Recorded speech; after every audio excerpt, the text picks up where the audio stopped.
la cambra de cocció d'un dels dos forns soterrats que encara es conserven en el recinte actual de l'antiga fàbrica de ceràmica Pujol i Baucis, coneguda com la Rajoleta.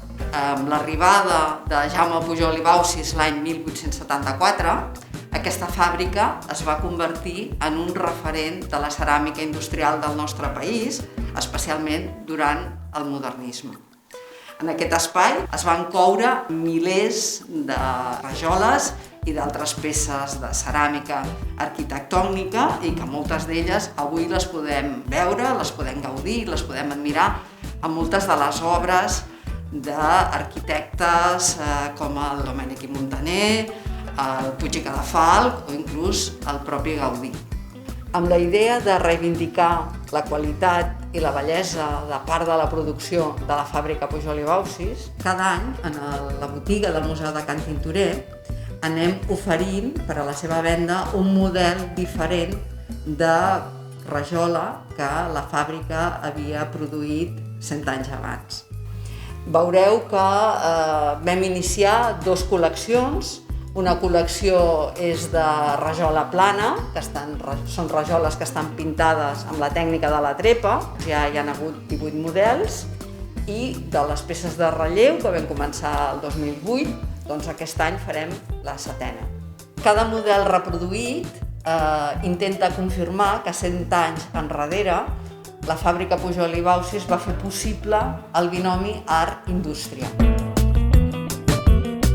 L'elecció del model a reproduir cada any ha anat variant, a vegades ha sigut per temes commemoratius, com per exemple aquesta peça del Puig i Cadafalch, perquè era l'any del Puig i Cadafalch, la del darrere era l'any Gaudí, que està en el Palau Güell, o a vegades ha estat simplement per lo emblemàtic que resulta el model, com per exemple aquest que va ser el primer any de les peces, o a vegades és per la pròpia autoria d'aquests models. Aquí tenim una que era de l'Adrià Gual, o aquí amagada hi ha una de l'Hortènsia que era del Joan Alòs.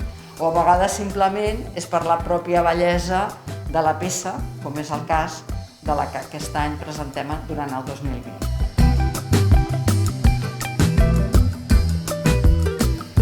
De la botiga del Museu de Can Tintorer ens hem traslladat a un dels dipòsits dels Museus d'Esplugues. Hem vingut aquí amb la idea de trobar la peça original que aquest any volem reproduir. Es tracta d'una rajola hexagonal d'alt relleu amb un color blanc de base estannífera i amb colors blaus i a la part central uns colors groguencs. Veiem que té un motiu central, representa una mena de flor, tot i que també té un caire medieval. Veiem que hi ha 6 pètals grans que estan denticulats, que s'alternen amb 6 pètals més petits i que tots conflueixen amb aquest botó central. Hi ha qui algú ha dit que potser es tracta de la flor del blavet, que és una flor silvestre molt abundant en els camps de cereals. Cada any la reproducció d'aquests models l'encarreguem al taller de ceràmica Sot, de la mà del Manel Diestre.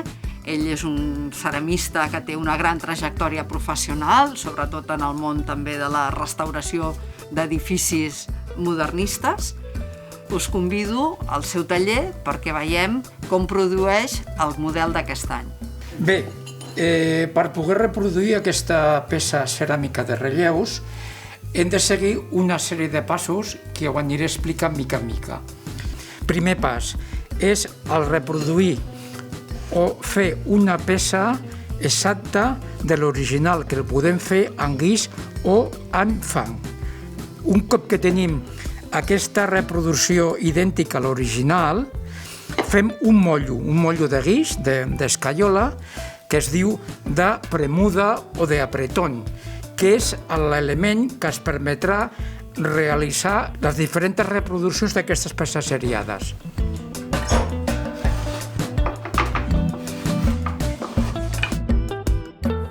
Aquí ja tenim la peça dient crua feta amb el mollo de premuda. Un cop que aquesta peça l'han deixada un temps perquè se sequi, és quan aquesta peça la fiquem dintre del forn i traiem aquesta peça que es diu peça cuita o biscuitada.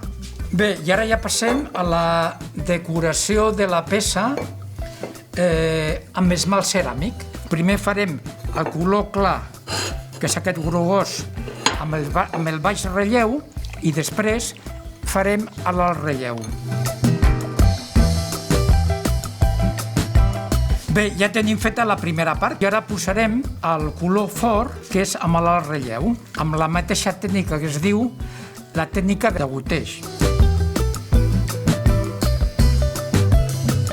Bé, ja tenim la peça esmaltada i ara aquesta peça anirà al forn, que serà l'últim pas, i aquesta mena de pols de colors aquí es transformarà en vidre i es donarà un to idèntic o molt semblant a l'original.